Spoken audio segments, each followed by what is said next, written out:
the air thick with a stillness that felt wrong, like the world was holding its breath before a scream. I'd been at the office late, wrestling with numbers that wouldn't add up, and when I pulled into the driveway, the house was dark, which wasn't odd since Emily often stayed late at the gallery she managed downtown, but a faint musk in the air. A creak from upstairs set my nerves on edge. I dropped my briefcase by the couch, my pulse quickening as I climbed the stairs, each step amplifying a dread I couldn't name until I pushed open our bedroom door and saw them. Emily, her dark hair fanned across the pillow, and a stranger, broad-shouldered and shirtless, moving over her in a way that left no doubt. The candlelight flickered, casting shadows on their skin, and I stood there, frozen, as the life I'd known shattered. 8 years of trust, of quiet mornings and shared bills, gone in an instant. The guy saw me first, bolting upright with wide eyes, stammering some excuse as he grabbed his clothes, but Emily just turned, her green eyes meeting mine, not with guilt, but with a cold defiance that cut deeper than the betrayal itself. I didn't yell. I just pointed at the door, my voice low and trembling, telling them to get out, and the stranger fled, his footsteps pounding down the stairs, leaving me with her. She pulled the sheet around her, silent, unapologetic, and I walked out, not because I couldn't face her, but because I couldn't face the hollow thing I'd become, sinking onto the couch downstairs as the night stretched into a void. I couldn't go to friends. Mark and Sarah would ask too much, pity too hard, and so I stayed, alone, the citrus sting of her perfume mixing with that stranger's cologne, my mind racing with what came next. The hours bled into dawn, and I didn't sleep, couldn't, not with the image of them seared into my skull, her defiance replaying like a looped tape, telling me this wasn't a mistake but a choice she'd made, maybe long ago. I called in sick to work, my voice rough as I lied about a flu, and then I started digging, driven by a need to know how deep this went, how blind I'd been.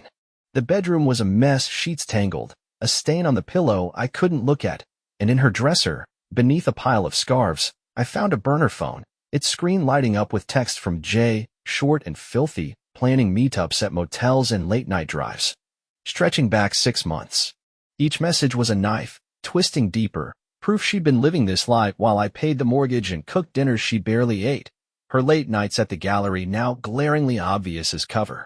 I sat there, scrolling, my coffee cold beside me, and saw her for what she was, selfish, attention-hungry, a woman who'd always turned arguments back on me, who'd locked her phone a year ago with a smirk I'd ignored. I didn't confront her yet. She'd slipped out after midnight, her car gone by morning, and I needed more, needed to know who Jay was, because the uncertainty was a weight crushing my chest. I drove by the gallery that night, parked across the street, and watched her lock up, climb into a black SUV with a guy who matched the stranger's build, tall, muscled, dark hair, and they drove off, her ease with him a silent scream of familiarity. I followed, headlights off, my hands tight on the wheel, until they stopped at a diner off I-40, laughing through the window while I sat in the lot, my phone buzzing with her text about needing space, a lie so bold I almost laughed. I dug deeper, cross-referencing the burner's number online, finding a Jason Miller, a personal trainer with a gym site and an ex-post of them at a bar, her arm around him, captioned, "Best date ever." The rage wasn't hot anymore, it was cold, sharp, and I knew I couldn't just walk away, she had to feel this too. Living in that house became a slow poison, every room a ghost of her betrayal, and I stopped sleeping in our bed, crashing on the couch amid empty bottles and takeout boxes, the days blurring as I tracked her.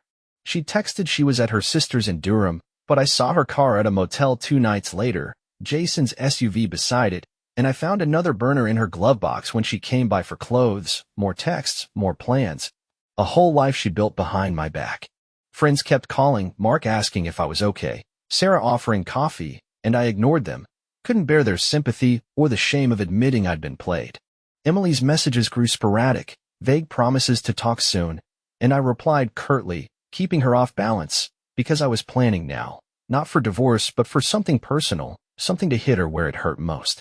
Her flaws glared at me, her need to be adored, her knack for twisting truth, and I wondered how I'd loved her, how I'd missed the rot. I drank more, not to dull it but to stoke the fire, and by week's end, I had it, her gallery, her pride, the one thing she valued above all. I'd seen her flaunt it on X, her sanctuary, and I knew how to take it apart, not with fists or lawyers, but with precision, turning her world to ash like she'd done mine. I started small, using her own lies against her, feeding tips to her boss about missing funds I'd planted in emails from a dummy account, subtle enough to spark doubt. The tension was a wire, taut and humming, and I felt it every second, knowing it'd snap soon. She had no idea what was coming, and that was the only thing keeping me sane. It took days to set up, each move deliberate, and I barely ate, barely slept, fueled by coffee and spied as I watched her life unravel from a distance. The gallery's owner called her in. I saw it on her ex, a panicked post about misunderstandings, and I knew the seed I'd planted had taken root, her reputation fraying as whispers of theft spread. I didn't stop there. I hacked her personal email, found drafts of love notes to Jason, and sent them to her sister, her friends, her coworkers, and signed, letting them see the real her, the liar I'd lived with. She texted me then, furious, accusing me of ruining everything, and I didn't reply, just watched as Jason's ex went silent, his gym profile dropping her photo, the fallout hitting them both. The gallery fired her a day later, embezzlement suspicions, they said, and though it wasn't true, the damage was done, her sanctuary gone, her name mud.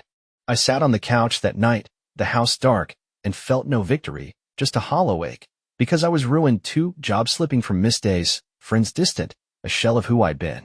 She showed up at dawn, banging on the door, her face streaked with tears, screaming I destroyed her, and I opened it, staring at her, saying nothing as she raged. The neighbors watched, her humiliation complete, and I shut the door, sinking back into silence, both of us broken beyond repair. The tension didn't ease, it settled, a permanent weight, and I knew we'd never climb out of this pit. I'd won, in a way, but it cost me everything, and as I sat there, the ruins of our lives around me, I wondered if she felt the same.